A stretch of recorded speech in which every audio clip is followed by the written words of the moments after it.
Hello, good morning student. अपन सिंधु घाटी सभ्यता के बारे में पढ़ रहे थे। तो सिंधु घाटी सभ्यता के जो प्रमुख अवशेष है उसमें आज अपन पढ़ेंगे मर्द भांड। मर्द भांड का अर्थ होता है मिट्टी के बर्तन। मिट्टी के बर्तन कौन कौन से बर्तन यहाँ से मिले हैं, कैसे डिज़ाइन के बर्तन मिले हैं, उनके बारे में आज यहाँ पे अध्ययन करेंगे। तो मर्द भांड में देखते हैं यहाँ पे, इन पुरास्थलों में बड़ी संख्या में प्राप्त मर्द भांडों मिट्टी के बर्तनों की शकल सूरत और उन्हें बनाने की शैलियों से हमें तत्कालीन डिज़ाइनों के भिन्न भिन्न रूपों और विषयों के विकास का पता चलता है। ठीक है, उस समय की जो भी डिज़ाइनें वगैरह चलती थी उन डिज़ाइनों का हमें पता लगता है।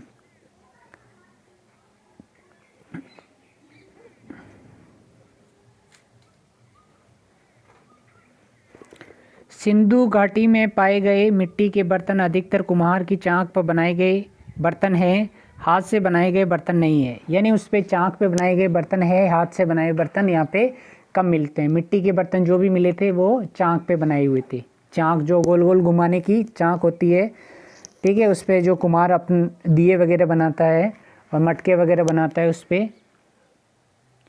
इनमें रंग किए बर्तन कम और सादे बर्तन अधिक है। रंग यानी कम बर्तनों पे रंग कर रखा है, सादे बर्तन ज़्यादा मिले हैं। ये सादे बर्तन आमतौर पर लाल चिकनी मिट्टी के बने हैं और सादे बर्तन किससे मिले हैं, लाल चिकनी मिट्टी के यहाँ पे प्राप्त हुए हैं। इनमें से कुछ पर सुंदर लाल या स्लेटी लेप लगी है और कुछ बर्तनों पे लाल और सुंदर स्लेटी लेप यानी कलर किया गया है।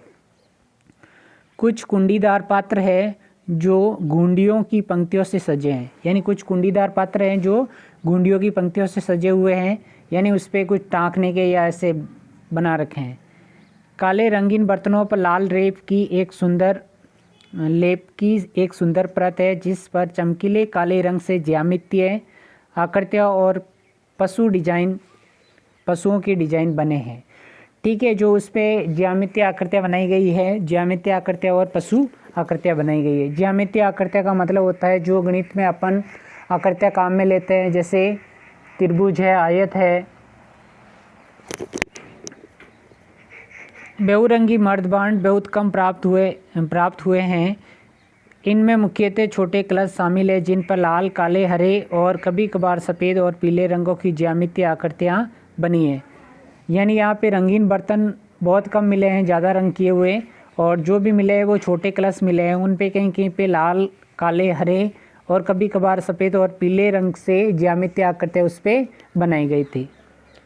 उत्कीर्ण बर्तन भी बहुत कम पाए गए हैं और जो भी पाए गए हैं उनमें उत्कीर्ण की सजावट पेंदे पर और बलि स्तंभ की तस्वीरों तक ही सीमित थी। ठीक है, यहाँ पे जो उत्कीर्ण किया गया है, उत्कीर्ण करके डिज़ाइन बनाई गई है। और उत्कीर्ण का मतलब होता है खोद के खुरच के डिज़ाइन बनाना। तो गिल्ली मिट्टी में क्या करते थे, कोई नुकीली वस्तु से कोई डिज़ाइन बना देते थे, उसे उत्कीर्ण कहते हैं। ठीक है, खोदना। छिद्रित पात्रों में एक बड़ा छिद्र के तल पर छोटे छोटे छेद उनके दीवार पर सर्वत्र पाए गए। यानी कोई छिद्र वाले बर्तन भी यहाँ पे प्राप्त हुए थे। ऐसे बर्तन शायद पेय पदार्थों को छानने के काम में लाए जाते थे। यानी ऐसे जो बर्तन थे छिद्र वाले, वो ज़्यादातर पेय पदार्थों को छानने यानी पीने वाले जो भी सामग्री थी उसको छानने के लिए यूज़ किया जाता था। घरेलू कामकाज में प्रयोग किए जाने वाले मिट्टी के बर्तन अनेक रूपों और आकारों में पाए गए। यानी घरेलू कामकाज में जो मिट्टी के बर्तन पाए जाते थे उनके अनेक आकार थे। सीधे और कोणीय रूपों वाले बर्तन अपवाद के तौर पर भले ही मिले हो, पर लगभग सभी बर्तनों में सुंदर मोड़ पाए गए। छोटे छोटे पात्र जो अधिकतर आधे इंच से भी कम ऊंचाई वाले हैं, खास तौर पर इन्हें बहुत सुंदर बने हुए हो, कोई भी दर्शक उनकी प्रशंसा किए बिना नहीं रहता है। यानी छोटे छोटे जो बर्तन हैं इन पे जो डिज़ाइन की गई है तो यानी सभी उनकी प्रशंसा करते हैं। अब देखो, ये इस तरीके के बर्तन है, ये छिद्रदार बर्तन है, इसके बाद ये वाले बर्तन है। इन बर्तनों को ज़्यादातर सिंधु घाटी के लोग यूज़ में लेते थे। ये छिद्रित बर्तन हो गया ऊपर, ये मिट्टी के बर्तन है अलग अलग प्रकार के। ऐसे बर्तन तो आपको और भी मिल जाएंगे आज इस प्रकार के बर्तन। ठीक है, ऐसे बर्तन कम पाए जाते हैं वर्तमान में ऐसे बर्तन तो मिलते ही हैं। तो ये समय यानी सिंधु घाटी के लोगों के समय भी था जो अपन वर्तमान में यूज़ करते हैं। ठीक है, चाक वगैरह उनके पास मौजूद थी और मिट्टी के बर्तनों में वो खाने पीने की वस्तुओं का प्रयोग वगैरह करते थे और उनसे ही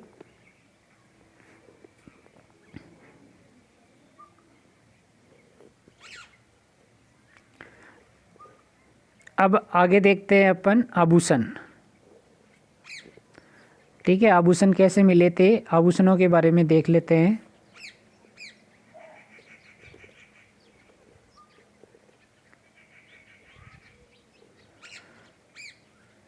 आभूषण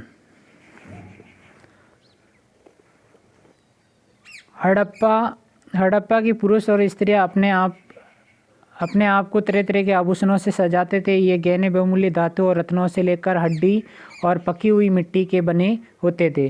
यानी हड़प्पा संस्कृति के जो भी लोग थे वो क्या करते थे, स्त्री पुरुष अपने आप को सजाने के लिए गहने वगैरह और बहुमूल्य धातुओं से जड़ित आभूषण पहनते थे। और आभूषण बनाए जाते थे, एक तो हड्डी से बनाए जाते थे, पक्की मिट्टी से बनाए जाते थे, पत्थर से बनाए जाते थे। गले के हार, फीते, बाजूबंद, अंगूठियाँ आमतौर पर पुरुषों और स्त्रियों दोनों के द्वारा समान रूप से पहनी जाती थी। पर करदनियाँ, बूंदे, कर्णफूल और पैरों के कड़े और पैजनियाँ स्त्रियाँ ही पहना करती थी। यानी यहाँ पे जो मिले हैं आभूषण उनमें मुख्य रूप से एक तो गले का हार है, ठीक है, फीते मिले हैं, आभूषण बाजूबंद मिला है, अंगूठियाँ मिली है। ये क्या करते हैं, स्त्री और पुरुष इनको दोनों पहनते थे। पर जो करदनियाँ और कर्णफूल और पैरों के कड़े और पैजनियाँ ये स्त्रियाँ ही पहनी करती थी। पैजनियाँ यानी पायल। मोहनजोदड़ो और हड़प्पों में ढेरों गहने मिले हैं जिनमें सोने और बहुमूल्य नंगों के हार, तांबे के कड़े और मनके, सोने के कुंडल, बूंदे, झुमके और शीर्ष आभूषण, लटकने और बटने और शैलकड़ी के मनके और बहुमूल्य रत्न शामिल है।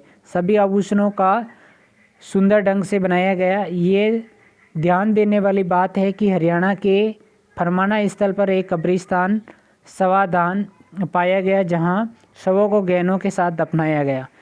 और यहाँ पे जो भी सामग्रियाँ मिली है उसमें वर्तमान में भी अपन सोने के कुंडल मिले हैं, यहाँ पे झुमके मिले हैं, मनके मिले हैं, मनके यानी मोती, हाथ के कड़े मिले हैं यहाँ पे।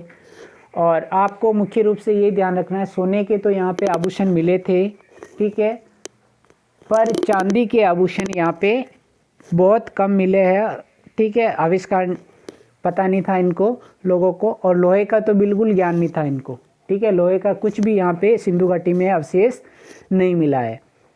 अब जो एक बात याद रखने वाली बात है कि एग्ज़ाम में मान लो क्वेश्चन आ जाए कि किस स्थान पर शव को गहनों के साथ दफनाया गया, यानी शव को गहनों के साथ दफनाया गया किस स्थान पे, तो फरमाना हरियाणा ये जगह का नाम है। वहाँ पे शव को गहनों के साथ दफनाया गया, हरियाणा में जगह का नाम है फरमाना, ठीक है। वहाँ पे ऐसा शव मिला है खुदाई में जिसको गहनों के साथ दफनाया गया था।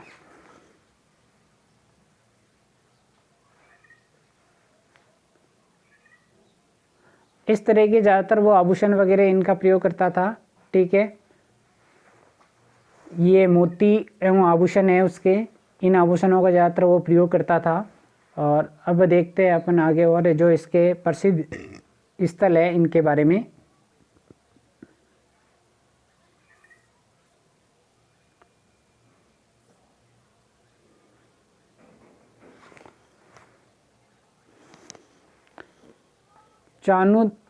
चैनुदड़ो और लोथल में पाई गई कार्यशालाओं से पता चलता है कि मनके बनाने का उद्योग काफ़ी विकसित था। यानी चानुदड़ो और लोथल नामक जगह है, वहाँ पे यहाँ पे सोने और तांबे की कार्यशालाएं प्राप्त हुई है, उनकी फैक्ट्रियाँ प्राप्त हुई है, जिससे वहाँ पे मनके बनाने का उद्योग विकसित किया गया था। यानी मनके बनाए जाते थे, मोती बनाए जाते थे। मनके कार्निलियन, जमुनिया, सूर्यकांत, स्फटिक, काचमणि, सेलखड़ी, फिरोजा, लार्ज, वर्धमणि आदि के बने होते थे। इनके अलावा तांबा, कांसा और सोने की धातुएं, शंख, सीपियाँ, पकी हुई मिट्टी के मनके बनाने के काम आते थे, ठीक है। यहाँ पे जो मनके बनाए गए थे, मोती बनाए गए थे, ये ऊपर जो नाम आए जैसे कार्नियल है, जमुनिया है, सूर्यकांत है, स्फटिक है, काचमणि है, सेलखड़ी है, फिरोजा है, लार्ज मणि है, ये पत्थरों के नाम हैं। इन पत्थरों से क्या किए जाते थे, मनके या मोती बनाए जाते थे। और मोती बनाने के लिए तांबे का यूज़ किया गया, कांसे का यूज़ किया गया, सोने का यूज़ किया गया, शंख और सीपियाँ और पक्की मिट्टी, इनको काम में लिया गया था। मनके तरह तरह के रूप और आकार के होते थे। कोई तस्तरी नुमा बेलनाकार, गोल या डोलनाकार होता था, तो कोई खड़ी कई कई खंडों में विभाजित। कुछ मनके 2 या अधिक पत्थरों के जोड़ के बने होते थे। कुछ पत्थर पर सोने का आवरण चढ़ा होता था, कुछ को काटकर या रंगकर सुंदर बनाया जाता था, तो कुछ तरह तरह के नमूने खुदे हुए होते थे। मनकों के निर्माण में अत्यधिक तकनीकी कुशलता का प्रयोग दर्शाया गया है कि मनके जो बनाए जाते थे वो अलग अलग प्रकार के बनाए जाते थे। जैसे तस्तरी नुमा है, ये वाला है तस्तरी नुमा, ठीक है, ये डोलनाकार आकार में है, डोल के जैसे आकार का।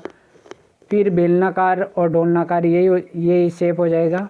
फिर गोलाकार, ये वाला भाग हो जाएगा गोलाकार, ठीक है। तो अलग अलग प्रकार के यहाँ पे मनके बनाए जाते थे और उन पे जो सोने के आवरण चढ़ाया जाता था। मनके जो पत्थर के मनके बनाए जाते उन पे सोने का आवरण चढ़ाया जाता था और उन पे अलग अलग डिज़ाइनें वगैरह बनाई जाती थी। देखो ये बारीक बारीक लाइनें इसमें दिख रही है आपको। हड़प्पा के लोग पशुओं, विशेषकर बंदरों और गिलहरियों के नमूने बनाते थे जो एकदम असली जैसे दिखाई देते हैं। और हड़प्पा के लोग पशुओं के नमूने बनाते थे, उसमें विशेष रूप से बंदरों और गिलहरियों के नमूने बनाए जाते थे। इनका उपयोग पिन, नोक और मनकों के रूप में किया जाता था। और इनका जो प्रयोग किया जाता था पिन, नोक और मनकों के रूप में किया जाता था।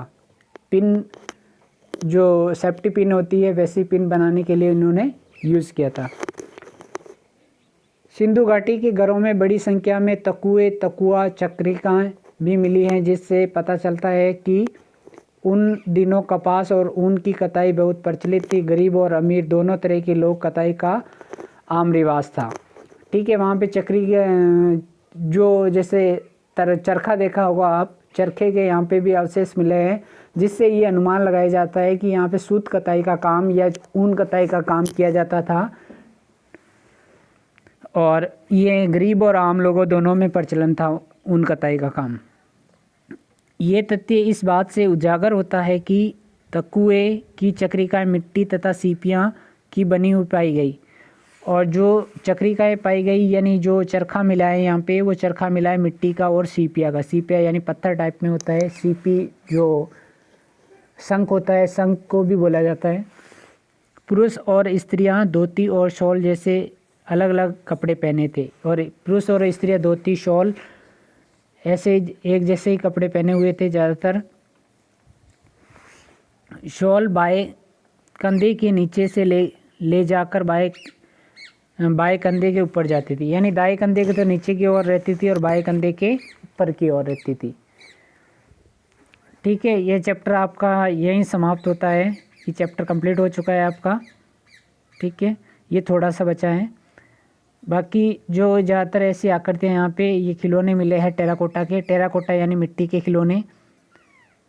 2 लाइन और बची है, इनको देख लेते हैं। पुरातत्वीय खोजों में मिली चीज़ों से प्रतीत होता है कि सिंधु घाटी के लोग साज, श्रृंगार और फैशन के प्रति जागरूक थे।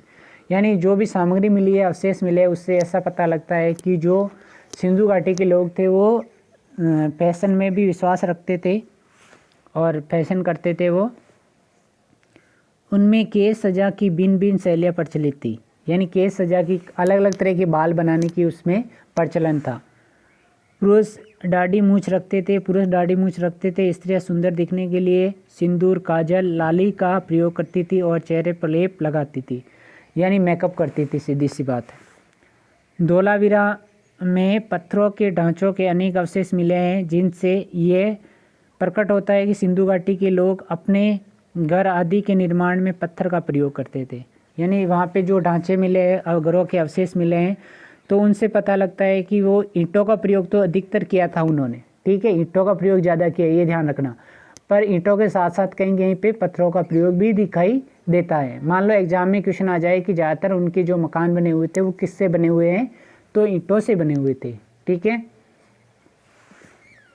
मकान बनाने के लिए तो कच्ची ईंटों का प्रयोग करता था और नाली और कुएं बनाने के लिए वो पक्की ईंटों का प्रयोग करता था। पक्की ईंटें उन्हें कहते हैं जो आग में पका दी जाती है।